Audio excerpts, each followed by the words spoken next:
everyone. Happy end of fall quarter, almost. I know you still have a little more work to do, but last seminar of quarter. I'm really pleased to introduce today's speaker, Dr. Kristina Currans.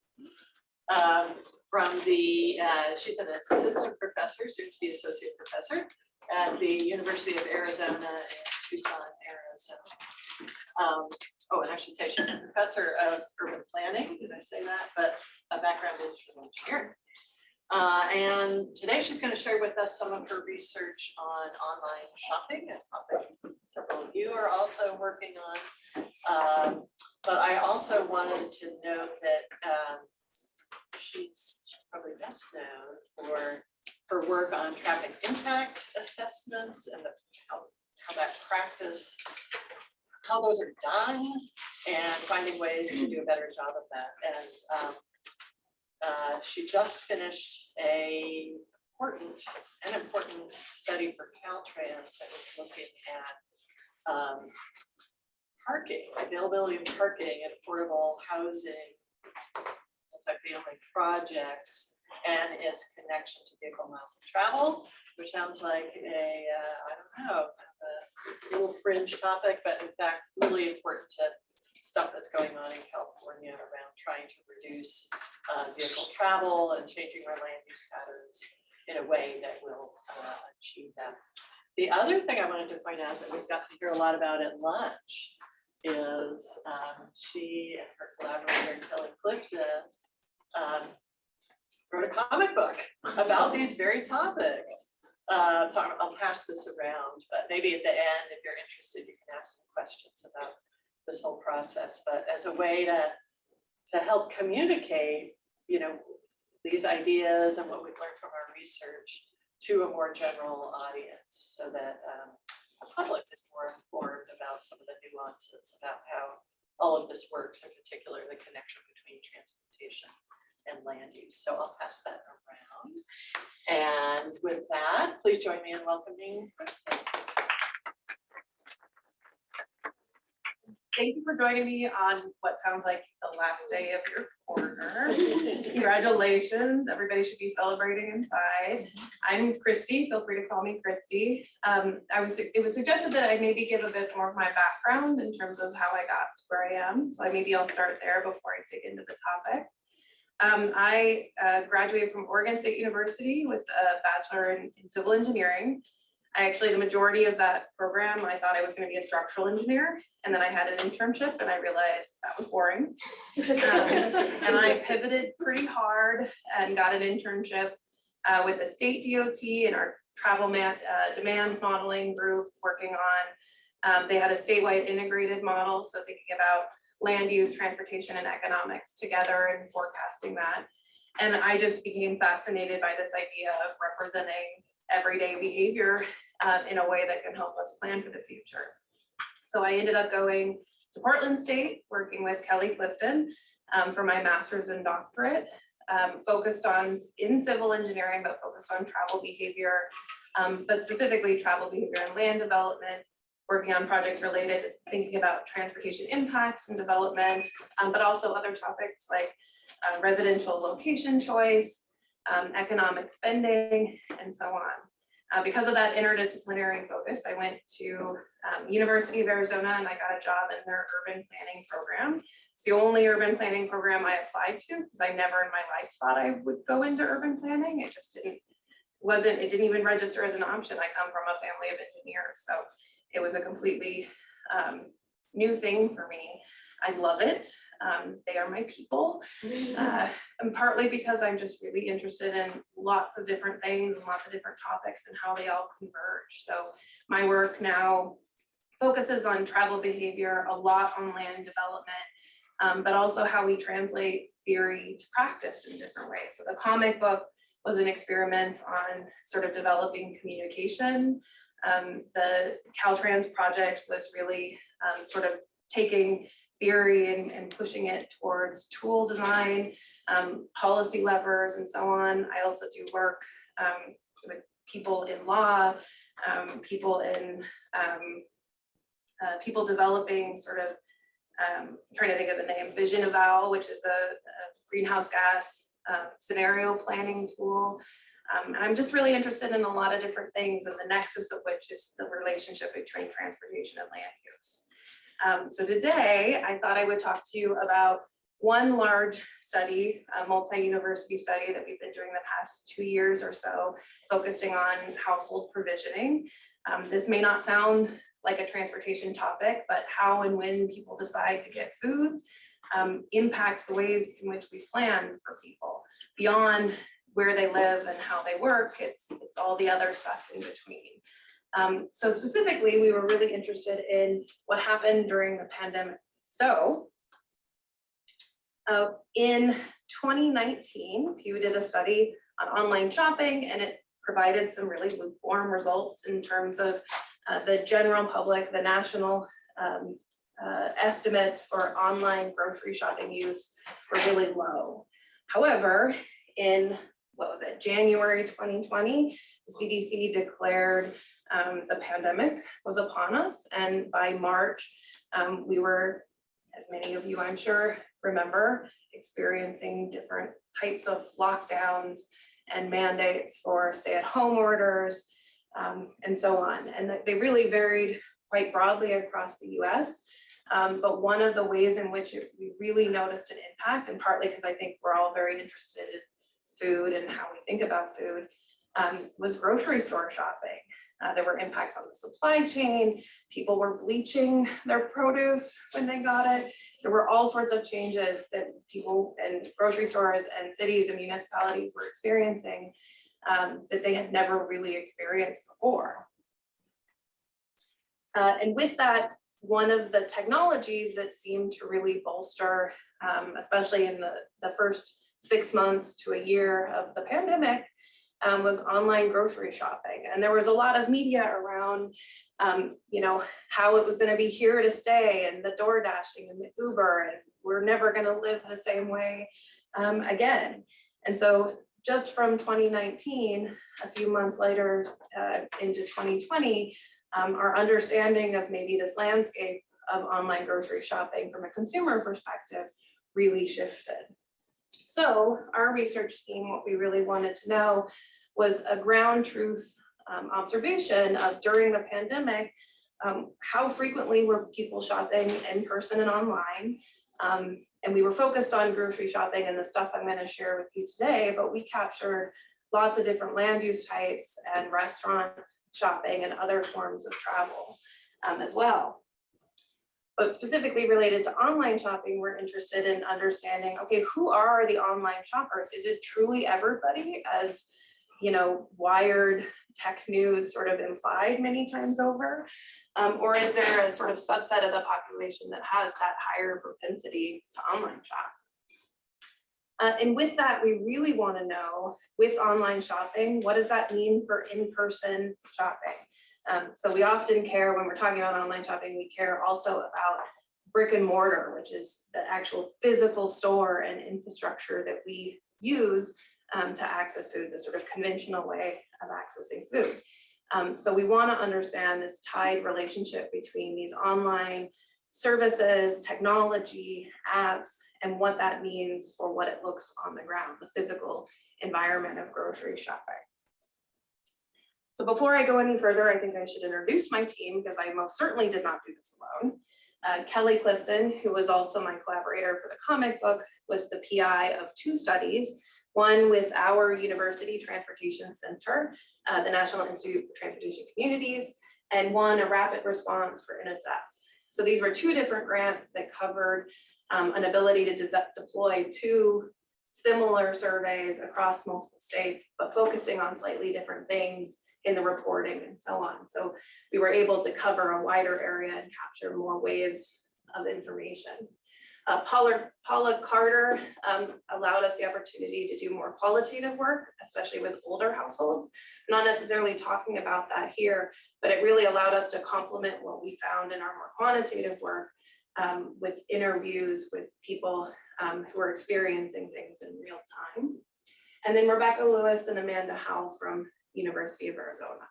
So it was a multi-university effort. Although Kelly was at Portland State at the time, she just went up to University of British Columbia. So just to give you some context there. In terms of our research scope, what we really wanted to do, it started with the NSF portion. So we asked for a rapid to just document with data what was happening in terms of household provisioning, food shopping during and throughout the pandemic. The NITC portion allowed us to expand to additional states. So we added Arizona, and I think we added Oregon in that process. And in that study, we were really focused on understanding the impact of sort of trends in online shopping. So NSF was really just collecting the data and documenting the experience during as much of the disruption as we could. And in the NITC, it was really about translating that, especially around older households and their household provisioning, because older households were among the more vulnerable at this time. So in these 4 waves, we collected across a year, so sort of fall 2020, early winter 2021, early summer 2021, and then again, early fall 2021. We collected a variety of demographics, household provisioning behaviors, including questions on things like modes. Did you order online? Did you order on the phone? Did you pick up? Did you have it delivered? And then preferences, attitudes, and even satisfaction with things like online grocery shopping. One interesting characteristic about this over this process was that the first wave was a different survey because things were changing so rapidly. We wanted to get as much information on the behaviors as we could. And as we found in our initial analysis with those trends, we then refined waves 2 through 4 to better capture what we were actually seeing. Initially, we went off a lot of what was being discussed in the sort of journalist news analysis sense. And we found that a lot of those trends that they were seeing and pushing out there were not necessarily the things we were capturing. So that wave 1 is similar. It has a lot of overlap between wave 2 and 4, but they are slightly different. And I say that in part because our data is available online today, all 4 waves. So for all you students who are interested in class projects, theses, dissertation topics, it is freely available, de-identified, but freely available. And I'm always happy to talk with people who want to get their hands wet on a new data set if you find it useful. So I'll just put that out there. I have a link, a QR code at the end for anybody who might want to access it. But in terms of this data, there are many different implications, and I thought it was worth talking about this through this process because, as I mentioned with the NSF study, our goal was just to collect the data, was to document a holistic picture of household level behavior as best we could in response to the pandemic. But we also recognize there are other uses for the data that might help inform processes moving forward. So initially, we're really interested in sort of identifying vulnerable populations and what that meant for their shopping over this 1-year period, which could give us better information about emergency access and so on. Some of our local community partners were AARP, which is, I do not know what that acronym is. The American Association of Retired People. Retired people. We're really concerned about sort of Something older I populations. aspire to be. You get a lot of good discounts, so yeah, look forward to it. And then we were also associated with supplemental nutrition assistant program located at the university. So some of this data enables them to see while they're struggling to reach the populations that they know exist, gives them tools and mechanisms to sort of collect more information as we go. But then looking into the future, this data gives us an ability to see how this kind of disruption, how long lasting that disruption was and where we're sort of headed into the future. So I don't get into a lot of this in the survey, but we did collect questions about the timeline of when people adopted, their frequency of online adoption during the pandemic, and where this sort of stated or reported where they're going into the future to give us a sense of where people think that they're going and where they're moving. So I think this would be really useful if we're interested in understanding sort of economic resilience of some of these land uses and why people may have stopped going in person to restaurants in some areas and so on. I also think that there's a lot of opportunity with this data to think about demand management strategies related to household provisioning. Grocery shopping, food provisioning is a large part of non-work vehicle miles traveled. So really thinking about how people and how frequently, what modes they take, and so on, access those things will be really important in managing that sort of part of at least that non-work component of vehicle miles traveled. And then I think long-term, there's a lot of implications related to the built environment. We ask grocery stores to supply a lot of parking in the US, and if we're truly moving towards an online model, if that truly is where our population is headed in terms of what they're using, we are probably oversupplying parking even more than we already are. So right now, parking is often supplied at some percentage of holiday shopping levels, which is much higher in general than most grocery stores need on a day-to-day basis.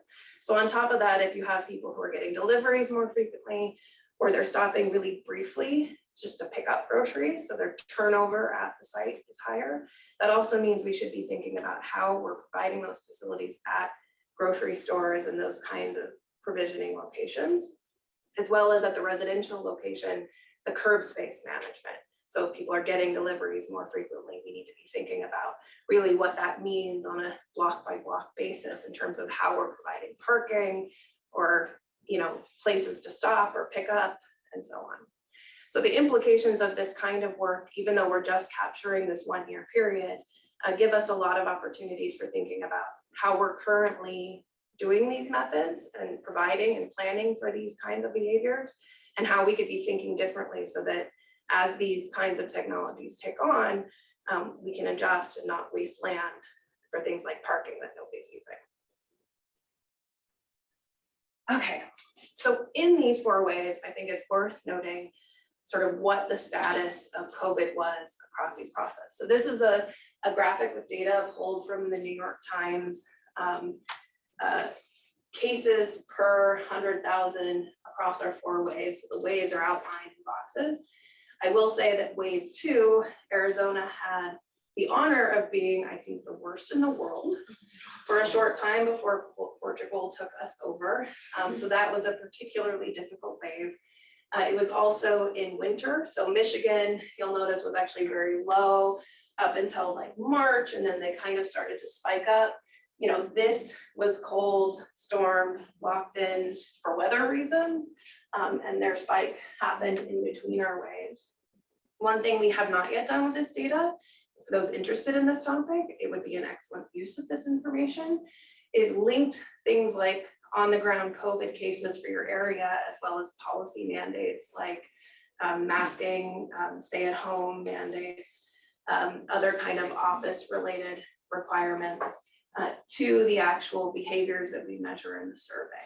We haven't done that yet because that wasn't part of our funded study, but it is probably the next place we'll go after we finish the type of work that we're starting here. So if anybody's interested, we'd love to also collaborate because it's quite the lift. It's a good dissertation project, I think. Okay, so getting into the survey, I'm going to talk about some high-level findings and just sort of general trends. And then I'm going to get into some of the findings that we've done from our initial analyses. So that's sort of the first part of a series of analyses looking at online shopping during these 4 waves. So the first thing I wanted to show is actually not online shopping, it's in-person shopping. Because our hypothesis is that the reduction of our ability or willingness to do in-person shopping would be part of what relates or corresponds with likelihoods of more frequent online shopping. And so in this example, we have 4 waves. The bar charts, for those that can't read the screen, the more pink the color is, the more frequent. The pinkest is 4 times a week, 4 or more times per week, which is actually a lot in person. So these are maybe people who live really close to grocery stores, people who walk or bike, households with lots of kids. I know my mom went at least 4 times a week when we were growing up because I have lots of siblings. And you'll notice over these 4 waves, the beige on the right is not in the last 4 weeks. So for households to not go in the last 4 weeks, that's actually a pretty substantial difference from what we were seeing in the sort of Pew research that looked at online in-person shopping in 2019 and before. And in that wave 1, we see the highest percentage, roughly 10%, not going in person, but that declined much closer to what we were seeing in 2019 closer to like 2% in the final wave, which would have been sort of October, November 2021. And that trend of in-person shopping by October, November 2021 was very close to stuff that we were seeing in some of the Pew Research samples in 2019. Comparatively, I'll bring on the frequency of online grocery shopping. So the color coding is the same. The darkest pink is 4 or more times per week. The beige is not in the last 4 weeks. And we have all 4 waves out of 100%. So in that first wave, the not in the last 4 weeks was the greatest at roughly 40%. And then it declined to roughly 60%. And then it declined to roughly 55% and held really steady after that. And we were actually kind of surprised by this because when you notice some of the trends in the frequency of in-person shopping sort of being more frequent and then much less frequent, one assumption was that we would see substantially more online shopping. But we also captured questions of how much did you buy when you were there? And that was one of the behavior changes that people had the option of making, to just purchase more when you do go, so that you can go less frequently without going online. So a little bit of high level perspective there.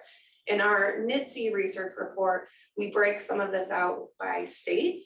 Although the difficult part of state level comparisons is the mandates at state levels were very different. And even where you have had mandates, there was a lot of combative energy between local agencies, planning commissions, mayors, and the state level. So one of the challenges of linking those mandates and requirements or guidelines is that it varied quite a bit. I know in our state, we weren't supposed to have mask mandates. City of Tucson absolutely enforced one for a long time. So with that, we had lots of questions related to why you would or wouldn't want to shop online. So just to walk through a few of the most important that we found that people who really wanted to be able to inspect the items they were buying was one of the most important characteristics of shopping online. In our qualitative work, at the end of our survey, some of the comments we saw really repetitively is just the desire to like hold the item, inspect it. Does this apple have bruises? Is this cheese fully wrapped, or is it the kind of cheese that I want to buy?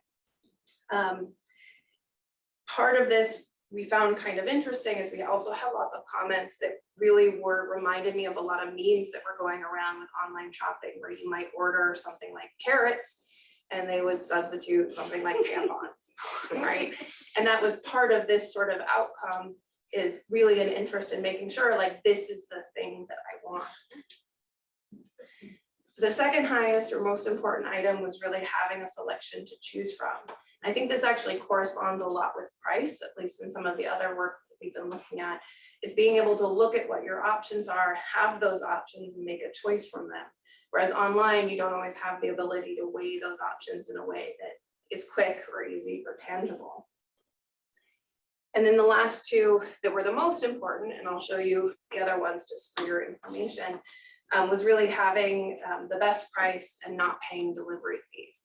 So especially for lower income households, we found that just that $5 delivery fee, especially if you were on something like food stamps, you can't buy a delivery fee on food stamps. And that was a comment that we got repetitively. And similarly, there was some discussion about, especially early, I want to say like November 2020, we did an exercise where we looked at online and in-person items, and there were price differences for the same items for some stores in Tucson. So there is a question, and I think there's a sort of skepticism over whether shopping online actually gives you the same cost or price as shopping in person. Although that's much harder to track because many companies prevent you from scraping that information. So it becomes a more manual exercise.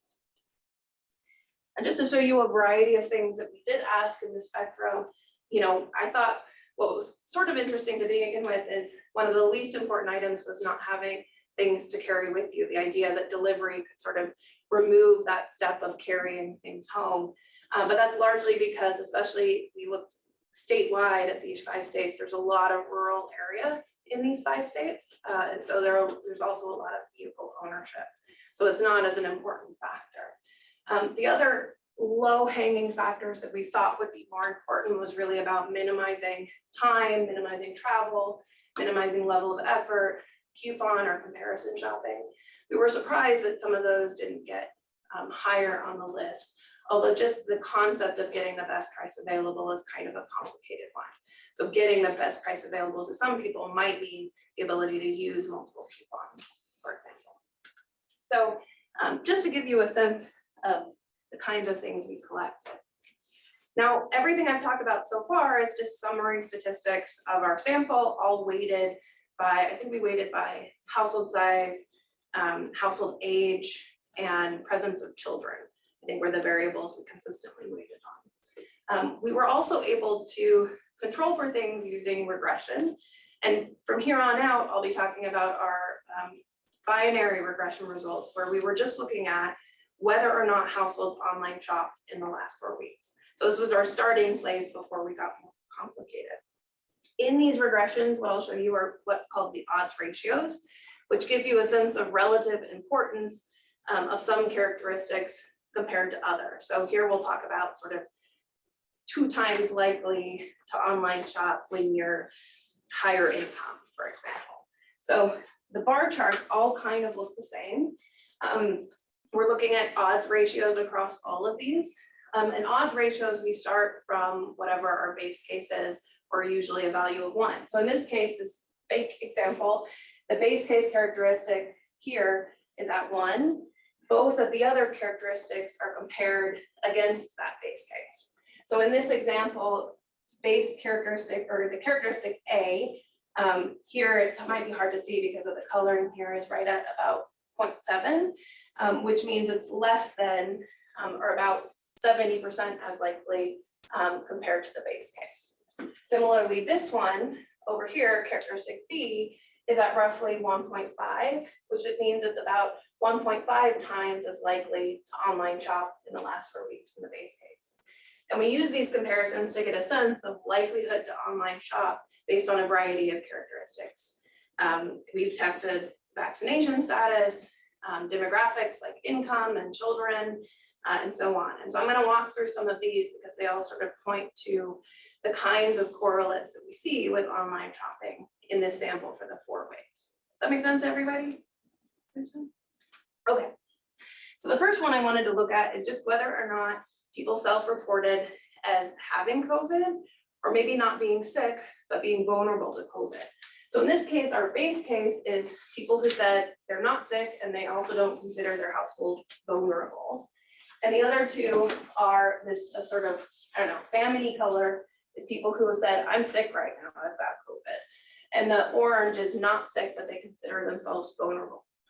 So in wave 1, we see that both sick and vulnerable households were between 1.6 and 1.9 times as likely to online shop as those that identified as not vulnerable or sick. So between 50% and 100% more likely.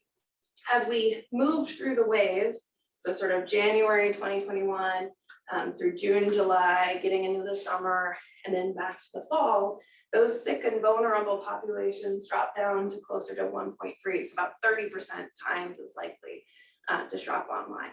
We actually thought that these rates would be slightly higher, but again, we're only showing propensity to shop online.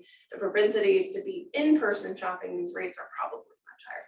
I would hope, maybe not in some states, but I would hope in most of them people would want to stay home more frequently when they're sick. So this correlates to a lot of what we were seeing in our qualitative work, which is largely that there are lots of households that say, I catch illnesses really easily, or I'm older, I'm vulnerable, I could have heart attacks, I'm at heart attack risk. And so the idea that you can online shop as a way of risk prevention, not even during the pandemic, but also during the flu season, or maybe after you've gone through chemo, or a variety of these kinds of illnesses, that online shopping was significantly more likely, or people with those vulnerabilities were significantly more likely to online shop, which in our mind is a great option for them if in-person shopping is problematic. So thinking about a slightly more complex example, income, we looked at the relationship between income and online shopping. So in this example, The more beige the bars, the lower income. The darker pink the bar, the further on the right is the higher income. So these categories that we tested go up to greater than 140,000. And that was partly because of some other work we were doing where that was sort of the upper bracket of high income. We also suspect that much higher incomes probably have a much higher likelihood too. So in this case, the lowest income bracket, less than 20,000, was our base case, and everything is measured relative to that. So in wave one, if we only look at less than 20,000 income and over 140,000 income and just pick the bounds there, the 140,000 income bar goes up to about 3, which implies that the highest income category was 3 times as likely to shop online in the last 4 weeks compared to the lowest bracket of less than 20. But as we move through the waves with income, especially as we move to wave 4, those income differentials start to level out. So in the early COVID response, people with higher income were much more likely and able to deploy those online services, possibly because the fees were even higher at that time before things started shifting. Then in that wave 4, where those differences started to really level out, once we're also controlling for kids and older households and other characteristics as well.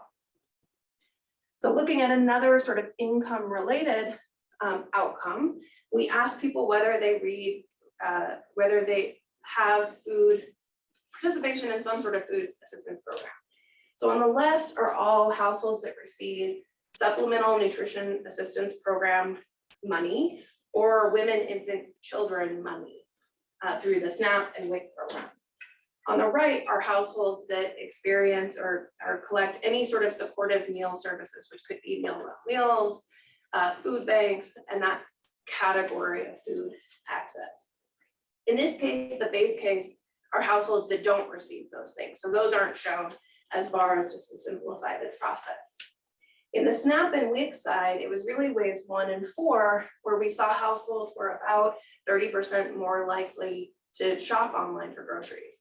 And this was actually a significant finding because right before we deployed this survey in wave 1, SNAP moved to an online format and had opened up a lot of their ability to shop online to a greater number of states. So they had just deployed a small pilot with, I think, just Washington and a few other states. And then when we deployed this survey, they had expanded it so all our states were actually covered. So the fact that households with SNAP and WIC were shopping online is a great sign that they were using it as a mechanism to access food when food was tight.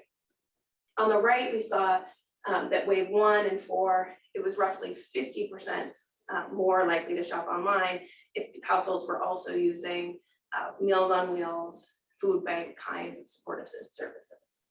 Waves 2 and 4 were significantly more higher, and we're not entirely sure why, but wave 2 was during the winter, in which some of those services do see higher rates in some areas. So it's one of those topics that we're still sort of investigating why we're seeing these differences over the 4 waves. I think another category that a lot of people were interested in during the pandemic was just the presence of children and what that did, especially when people were not or were working from home, or they were in essential services and their daycare was out and so on. And across the board, we were seeing significant impacts of having children on online shopping as well as in-person, although in-person is not shown here. But households with children during waves 1 and 2 were about twice as likely to shop online, just over. And by waves 3 and 4, they were roughly about 50% more likely to shop online, about 1.5 times.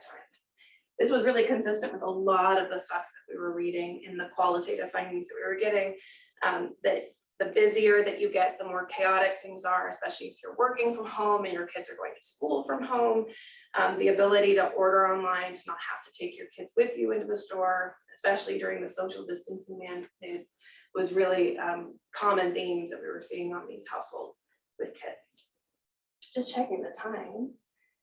How much time? It ends on 3, but you can give some time for it. Okay, Plenty of time. Yeah, you have plenty okay. I can never really tell because sometimes I get talking about this, I get excited. of time. So then another area that we were really interested in is older households, because we know that older households are much less likely to adopt any kind of technology. Although I do have an uncle that just bought an e-bike and has his whole house is a smart house. I think he's the one example I have that's very different.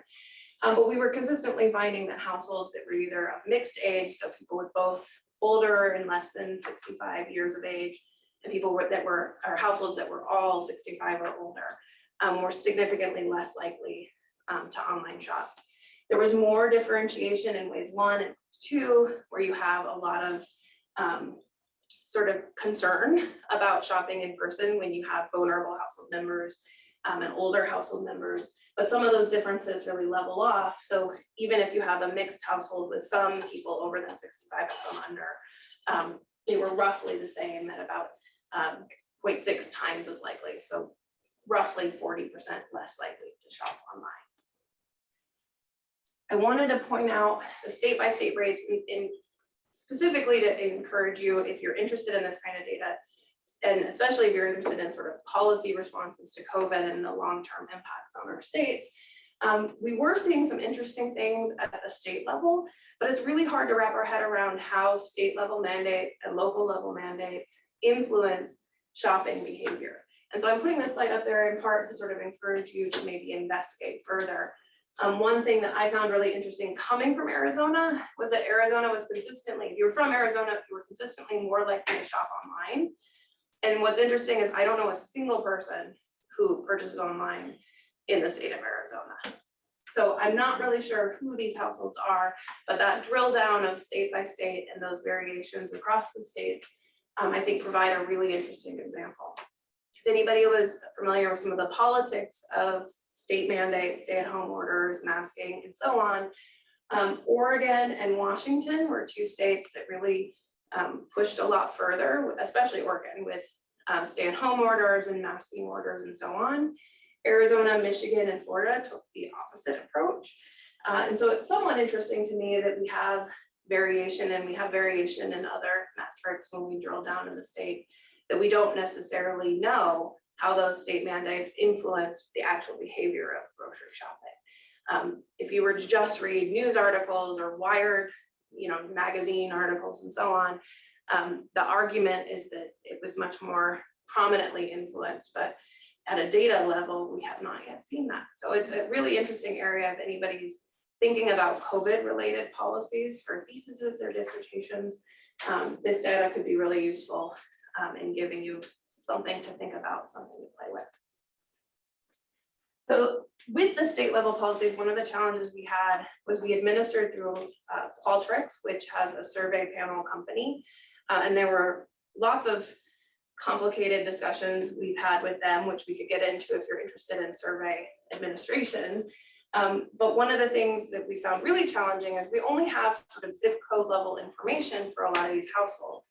And in a lot of behavior studies, we're really interested in thinking about the built environment and the local urban form and how it influences behavior. But we were able to capture a few questions related to this to give us a sense of at least the respondents' perspective of some of these things. So one of my favorite questions that we asked was really about whether or not households had a safe place for deliveries. And that means something very different if you live in very suburban areas where your concern might actually be porch pirates, because you have open area and people can just come up to your door whenever they please, versus very urban areas where you're living in a multifamily area. Maybe you have a lobby, maybe you have a concierge or not. Early in the pandemic, one of the trends we saw, although I don't think it took hold very firmly, was grocery lockers. A safe place for deliveries in Arizona also means safe from heat. So if you order things like milk, fruit, in the summer especially, it gets upwards of 110. If it's in a locked box, it could easily get up into the 200s. Your food would be cooked before you even got home. So the variation in some of these questions across state really was interesting when you start looking at different questions. But across the board, we saw really stable results that people who consider their location and residence a safe place for deliveries was roughly 50% more than people who thought they weren't as safe or they were not safe at all. So sort of thinking on that spectrum. And then the last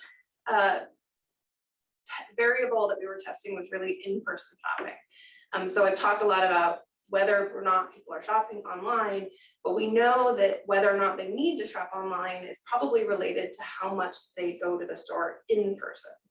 And connecting these two things, decisions to shop online and in person, is complicated because we really want to know whether things are substitutes, whether you are purchasing to substitute for a trip online or complement, whether you are purchasing online because you couldn't find some of the things in stores or you couldn't go as frequently as you wanted, or just because you're lazy and you want a 10-pound bag of Skittles, which some people like to do. So we were also testing some variables related to thinking about in-person shopping, the reported in-person shopping, as a correlate with online shopping and online shopping frequencies. And some of this evidence we think points to the fact that some of it is complementary and some of it is substitutive, but it's not 100%. So this graphic is a little bit harder to read, but we're still predicting whether or not households are shopping online over the past 4 weeks over the course of the month. And each of these bars represents how frequently they stated they were in-person shopping.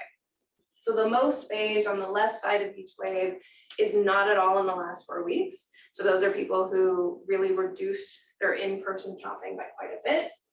And by the deepest pinkish purple, it was the more frequent, it was 4 or more times per week.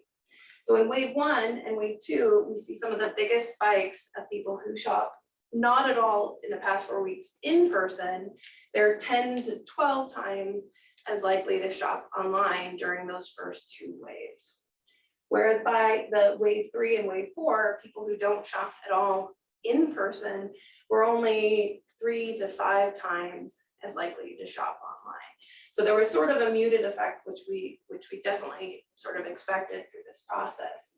And really in all 4 waves, it's only people who are shopping once per last 4 weeks or less that were then significantly more likely to shop online. So the people who really moved everything online.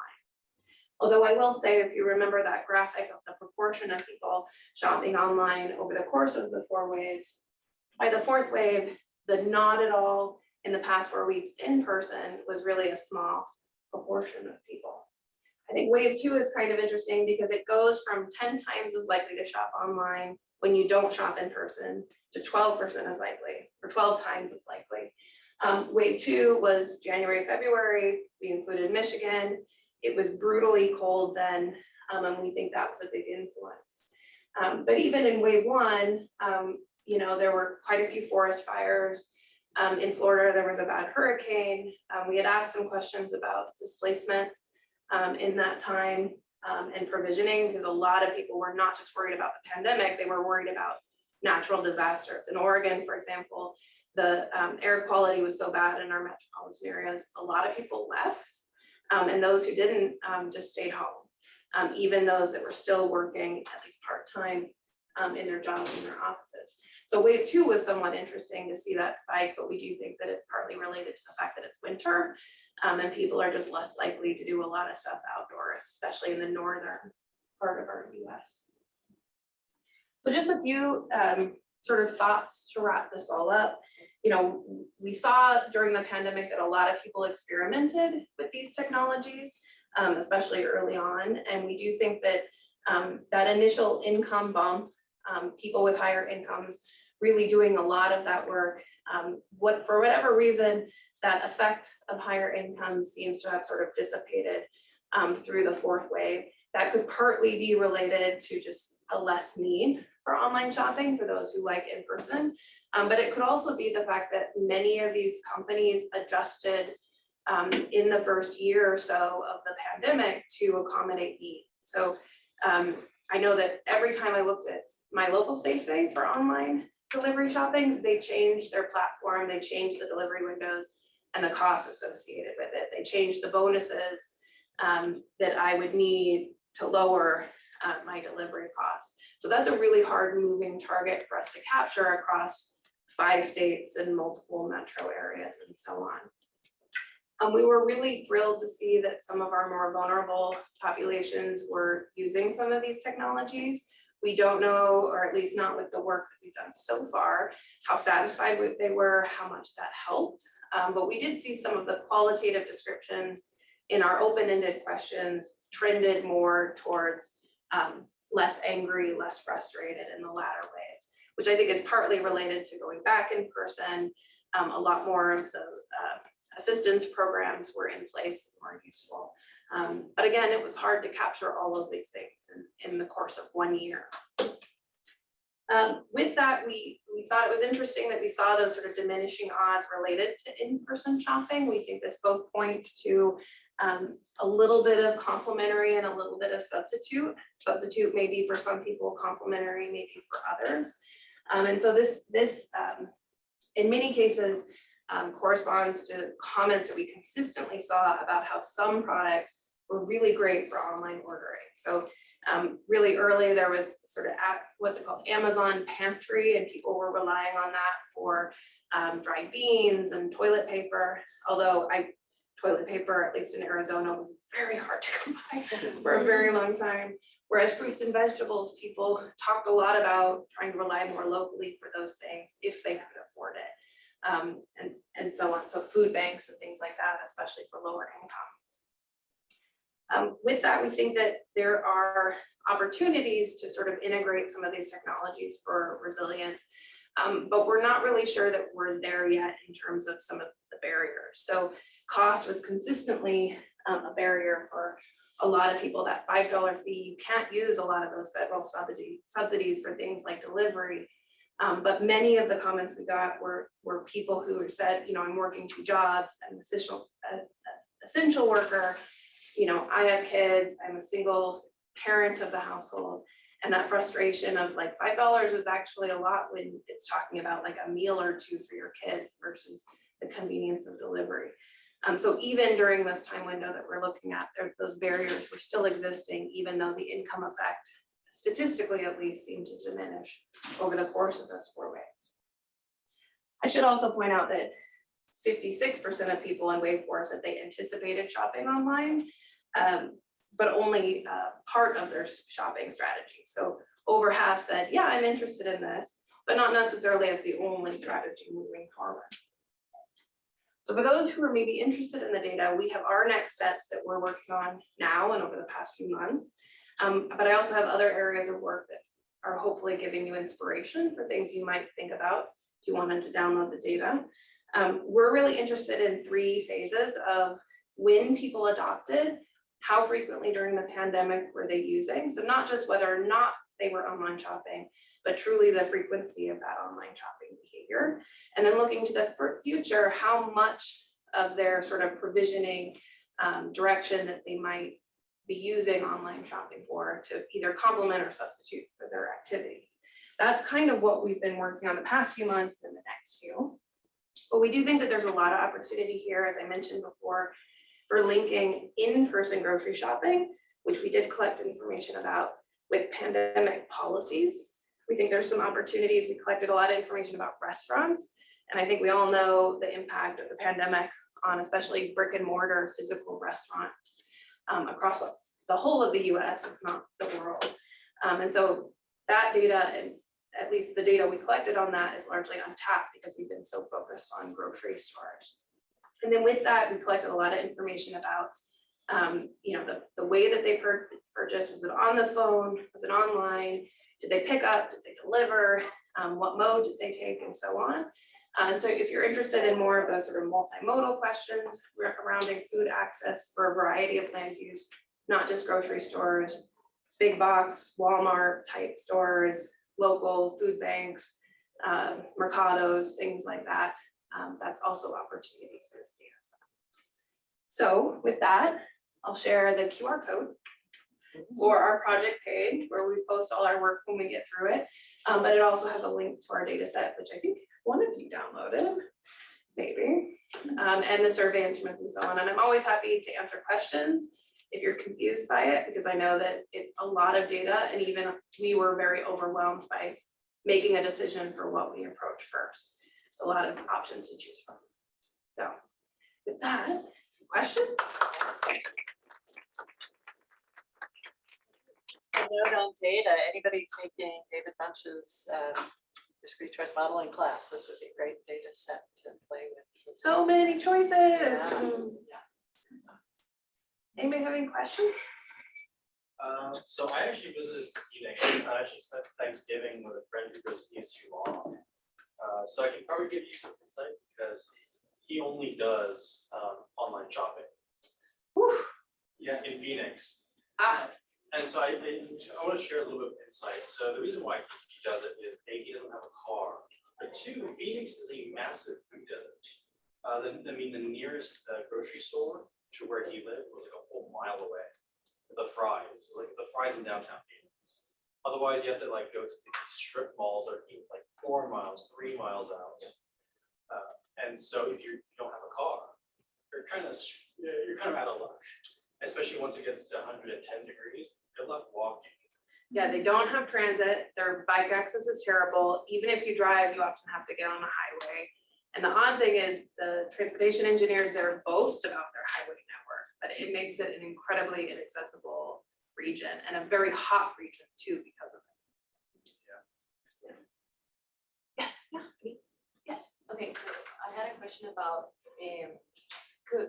in your data, are you able to know who was doing the shopping in person and online, and like if that changed during the pandemic, so like, or is it like a household in general shopping?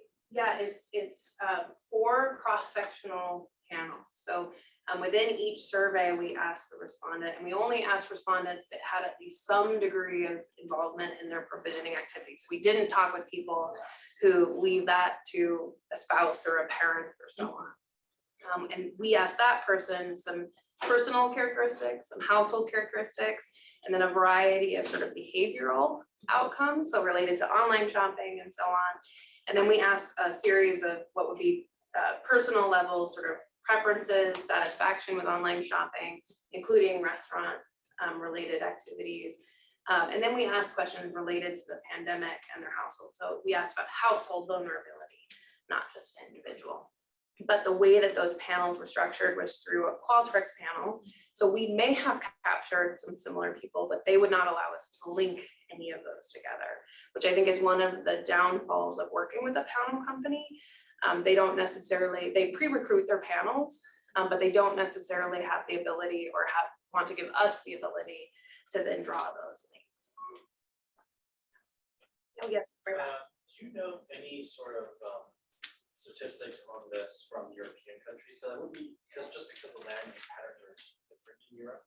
Because in America, you basically have to drive to the grocery store, whereas in Europe and in Asia, a lot of times you can just walk to the grocery store. How does that affect online shopping trend versus going to the store? I know there was I think it was Portuguese study that started around the time, was that right? Portuguese? There's only one paper, I think. Yeah, in only one paper so far, but there probably will be, because you're absolutely right. And that's part of the challenge here is we only have these households at a zip code level, just for identification purposes, to sort of protect their privacy and their personal information. And so linking that to the built environment takes some time to sort of figure out what variables really matter. But probably Portuguese will come out. But I have a feeling that these kind of studies will be coming out quite a lot, because the pandemic disrupted in a way that I kind of think a lot of pundits really thought it would be, our proportions would be much higher than they were. So hopefully. I think so what you were saying was also interesting in Europe. I know from the Netherlands, they had an increase in online shopping, but they also had an increase in these dark stores, right? So they wanted this active plinth, but now companies were moving in just to transport products. And a lot of cities and municipalities said, we don't want that. So they kind of artificially reduced some of those abilities. So I don't know if that has an impact also on the online shopping, but I know there was a demand for it.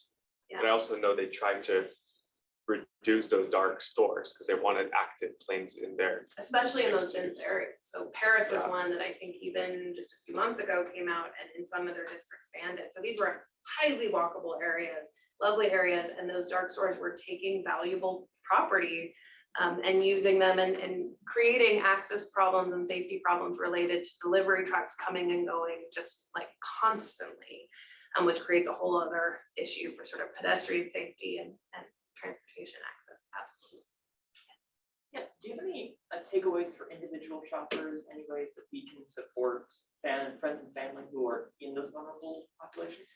Yeah, in our qualitative work we did in Portland specifically, because we were still sort of restricted. We didn't want to talk with older individuals in person because we felt like we were just, you know, making them anxious. But we did some qualitative interviews at parks and on Zoom with older households, older people, and people who worked a lot with older households. So there were lots of people on campus who self-recognized as somebody that helps their grandparent or their parent, their elderly parent. We talked a lot with them. One really consistent theme was this idea of reverse mentoring. That in some cases, especially older households, which have compound vulnerabilities, which means that they're not just vulnerable because they're older, they're also vulnerable because they might have a heart condition and other sort of associated diseases, COPD, asthma, so on.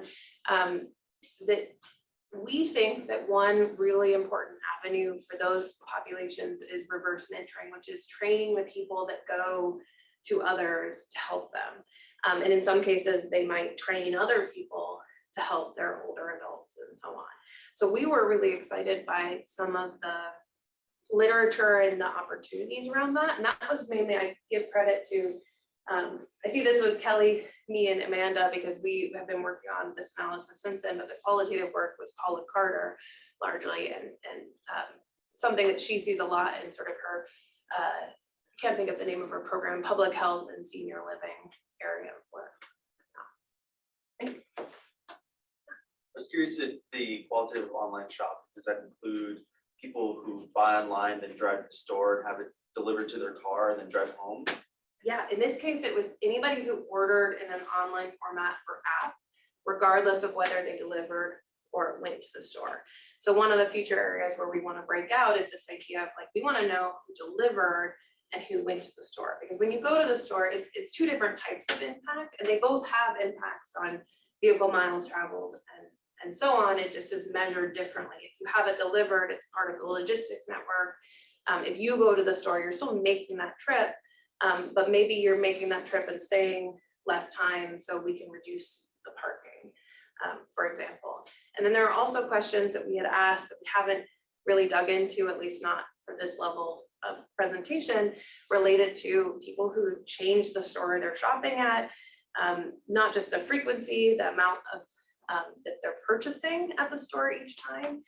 So especially during that wave one of the patterns we were seeing a lot, especially in the media, was, you know, there was no toilet paper in a lot of areas. You had to go sometimes to multiple stores, which increases the amount that you're traveling. Some people, we saw this in Arizona, some people were so disheartened by going to the store and having people unmasked during that, you know, first 6 months of the pandemic. They talked a lot in our qualitative responses that they would actually change the location they were shopping because they just didn't feel safe shopping at their normal location. Something about it felt unsafe, or it made them feel at risk. And those are other types of little micro behavior choices that we started to try and capture, but it becomes really complicated because also most households don't just shop at one place. If you think about all the places where you get food, how many places would that be? I think when I counted 12.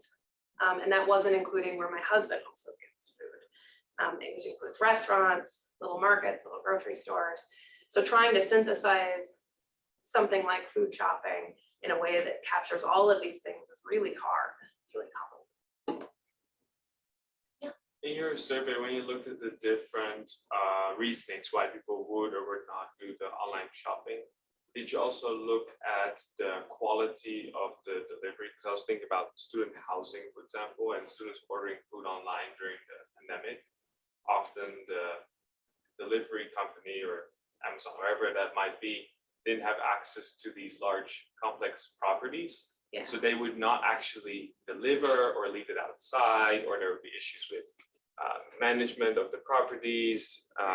So I can also imagine people who live in affordable housing complexes or don't have that standard, you know, single family detached lot that we're also used to. You know, did they have any implications with that? too. Oh, absolutely. Yeah. And so some of the things I talked about were just some of the things in our initial analysis. So the first wave of surveys, the instrument looked different because things were changing so quickly. We wanted to capture the breadth of what we were seeing at the moment. And then wave 2 through 4, we shifted the way we were asking about behaviors to try and also capture satisfaction, preferences, and experiences, both with sort of grocery shopping and also with restaurant shopping, because that on those two online experiences probably look different and probably attract sometimes different sort of cohorts and markets. So the next stage of some of what we're doing is for waves 2 through 4, bringing in a lot more of that information to get a better sense of how these preferences, experiences, satisfaction of what they've seen or done can influence online shopping, but not just whether or not they online shop, but the frequency by which they're online shop, because it absolutely is true. We heard about that a lot in our open-ended question. Thank you. These are, it's like a request for educated guesses, right? So based on the breadth and thoroughness, what would be so do you foresee the online shopping to continue? Like to what degree? Like a, like a broad number. And the second, you mentioned the change in policy for parking. Do you have any idea what percentage? And if we knew if people got it delivered or not, would be huge. But those two, like Yeah. trends. So some of the trends we're seeing in person have sort of normalized to some of the surveys we've seen in 2019 in terms of frequency and so on. Online shopping has definitely increased, but not as much as we hear about when we sometimes hear about it on the news and they want to say like, this thing is crazy and there are dark stores infesting our cities. It's not quite that frequent in a lot of the US areas, partly because of our density. We don't have those competitive land uses in the same way. But I think it'll change in two ways. So one thing we haven't talked about here is, especially for restaurant deliveries, the abuse of local restaurant changes has been sort of astounding for some of these companies. So we've talked, I think at lunch, we mentioned a little bit about Amazon and some of the concerns about Amazon labor and some of these larger topics economically. But companies like DoorDash will often list restaurants without their approval. Drivers will take tips and not give it to the restaurants. It's one fantastic example where an owner of a pizza company learned that DoorDash had listed his pizzas and gave it a discount to encourage people to buy from them instead of the store. So he purchased the pizzas from the company to make a profit off of DoorDash for a short period. I mean, it's absolutely trippy and bizarre. So the growth we've seen is slightly low, but I think we're on the sort of fringe of worker rights around the gig economy. And I'm curious to see if some of those movements will change even a little bit of ground in those technologies. But in terms of parking, I think the bigger issue is we already oversupply parking. So I think we can ignore online shopping for now, just at grocery stores, and reduce a lot of that parking and still be fine. And even we didn't talk about this here, but we did a study in Portland where at 12 locations across the city, we observed behavior for a full day, just I think 16 hours, people coming and going. We have surveys, and some of the surveys were, are you here to deliver? And what are you here to deliver by? Something like a quarter to a third of them were just people driving their cars in the gig economy, delivering little things. But when you look at sort of the rate of impact for these developments in downtown Portland or in transit-oriented areas, it was tiny compared to even the vehicle trips that we were seeing to and from the site. So I think it's there, it's growing, but we haven't hit that technology adoption threshold where we will truly see a significant shift. I think we're going to kind of trend back towards some stability, probably very close to wave 4 based on what we've been reading, at least recently. But in terms of parking, we're already oversupplying. So we can feel free to cut that. Like half. Like half. Or yeah, in some areas, possibly. Yeah, definitely. One thing else, like thinking about exponential of online delivery for people who cannot drive, like people with very interesting to see because I do myself because I cannot drive. And another thing I was like thinking about like potential of online shopping to reduce carbon emission. And I was wondering like because so far I know like on Amazon or like other these vendors like provide service, they usually use like this somewhere like optimize the route. So I think like there is a good potential of like going to the carbon emission reduction potential. Maybe it would be a good way to actually like promote online shopping. Well, so to your first point, we did ask some of those questions, and in a latter analysis, which I didn't incorporate into the presentation, we have been incorporating some of those indicators, not just around people who can't drive, but people who don't own cars or don't want to drive and so on. But to your latter point, that's actually the question related to substitutes and complements.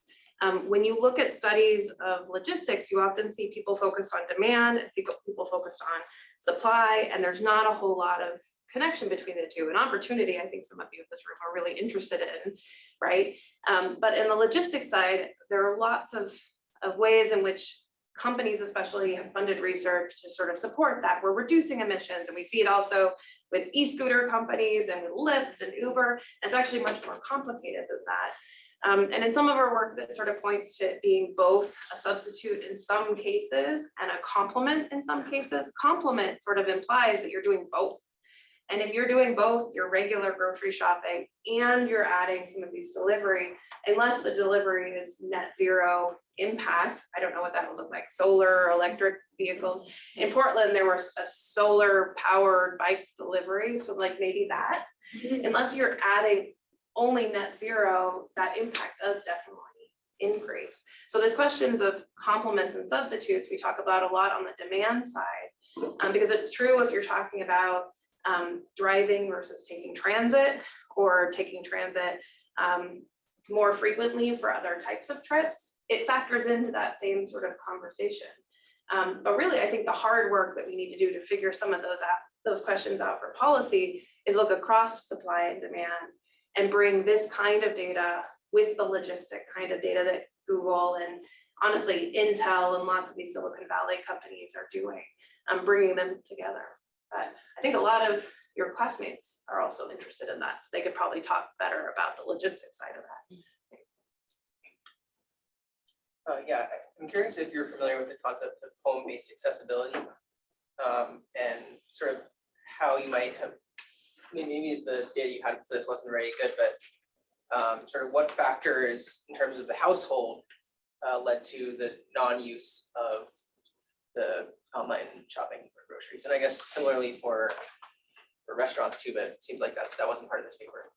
It wasn't part of the presentation, but I think part of what you're talking about is, do you have internet?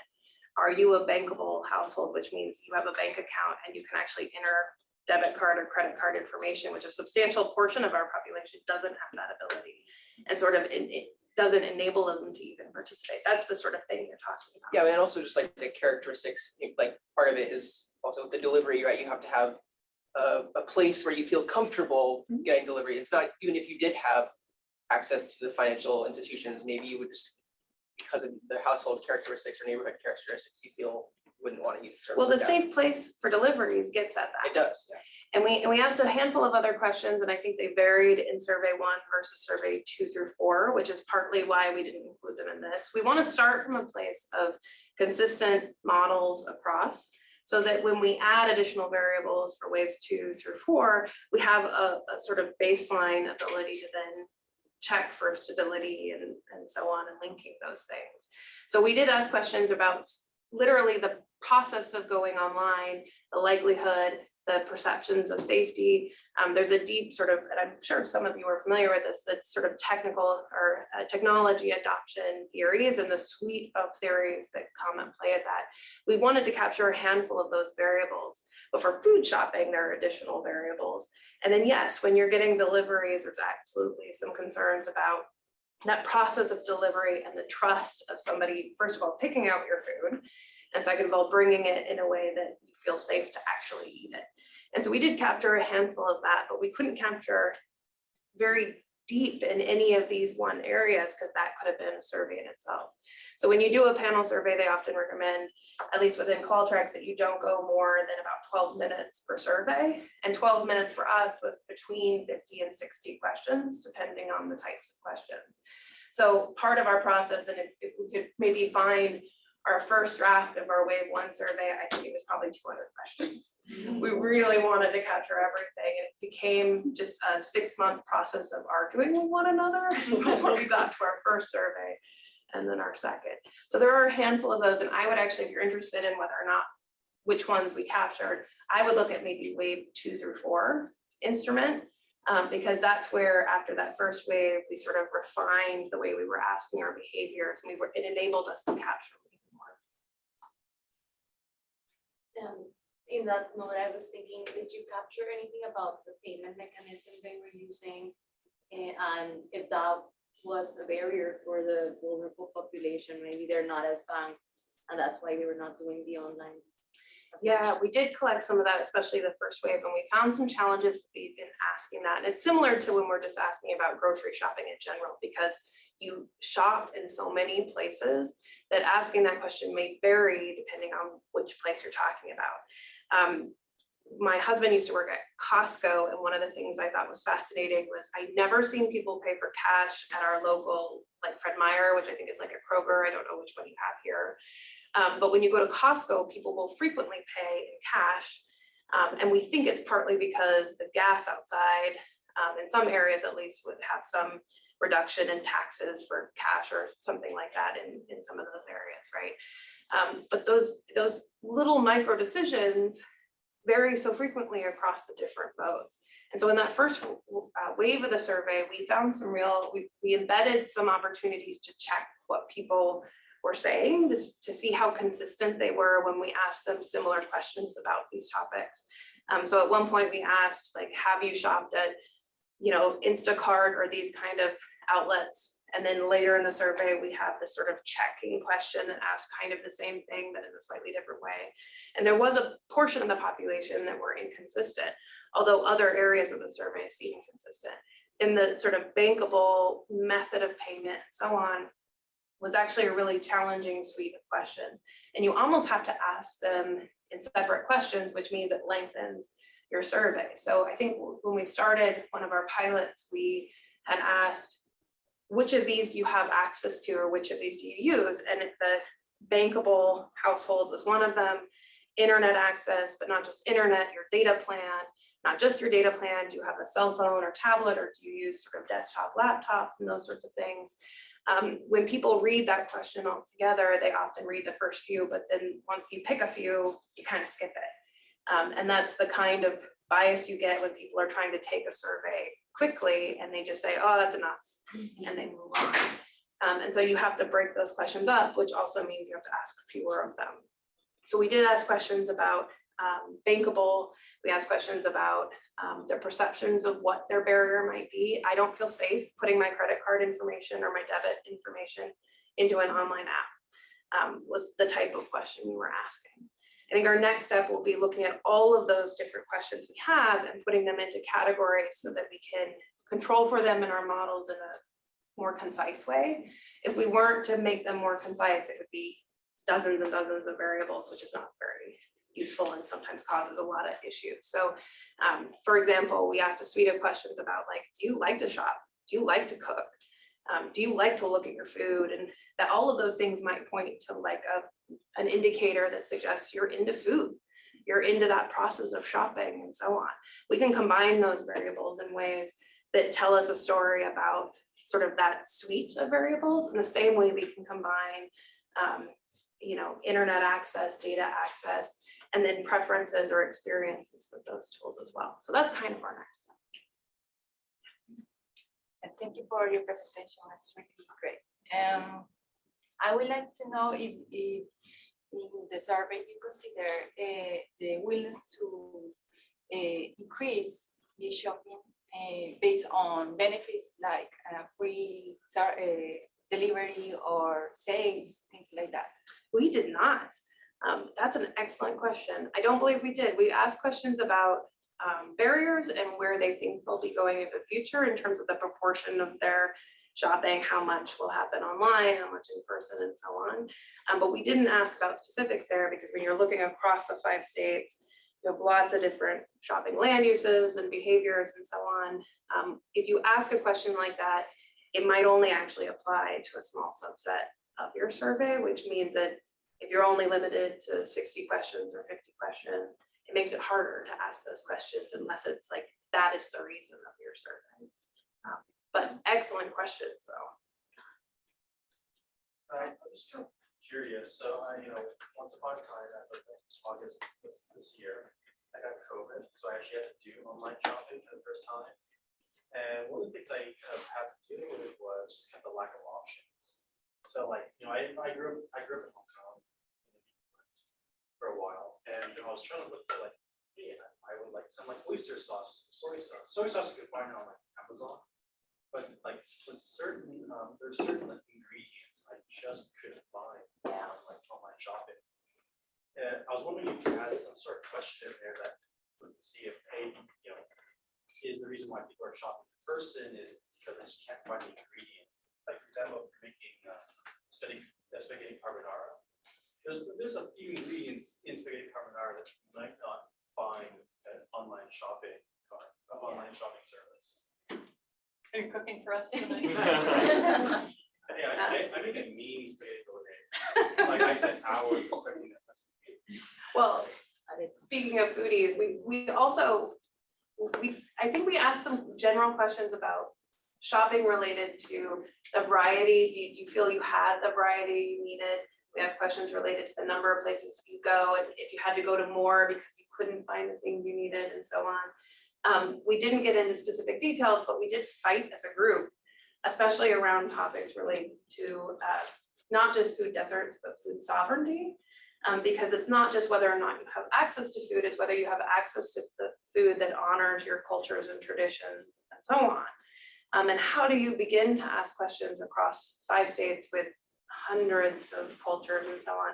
I think it's a really fantastic area of work, because when we talk about food deserts, and especially when we do these big surveys and we're thinking about online shopping, I think there is this sense, and you have to be really careful about it, that any online shopping opportunity should work for everybody, and that's never true. It's never true that all modes should work for everybody, that all land uses should work for everybody. And the same, personally, I think is true about specific food options and so on. But I think that's also a really important area of work that has yet to be done. You see it mostly in advocacy work related to thinking about culture and decolonization and so on as well. So sort of related to your question, but the way that we had to ask those questions is definitely more general than some of us internally really fought for. Yeah. Well, I think it's, Oh, sorry. okay, Just one quick one. small thing about, so like, I was wondering if you left people out if they didn't live in the same place during this. So because of this, maybe like if I would have been, pre-COVID, but then I moved to another place, Yeah. and finding food is a new whole thing because of that move. How did you like skip them, or like if they like? We couldn't really ask questions about very specific household locations, but we did in our California Because study. Qualtrics wouldn't let you? Yes, there were some because we couldn't ask like location specific. So we had their current zip code. And I think we asked some questions, especially in weeks 2 through 4, about sort of employment status and homeschooling status, but we couldn't necessarily get into a lot of that. But it also, I mean, in the Currans study we did related to parking, we started talking about what our COVID related questions would be to sort of control for in March 2020. And by the time we administered in March 2021 or 22 or whenever we did, it changed so frequently that by the time we decided on a question, some of the trends we were seeing shifted as well. So there were residential location shifts, but I think to get at that, we really have to do more residential location studies, or maybe some of the census COVID related impact surveys that they did might be able to get at some of that, because those dynamics are challenging to get at even on top of that. But I am sorry, I probably have run long. I love talking about Oh, food. no, but these guys are asking questions. So fabulous presentation, great substance topic, so many issues to explore. Other things I want to point out, mixed methods, the survey with qualitative methods, really powerful. There was something else along those lines, but also the clarity of the presentation as you guys think about maybe working on TRB presentations.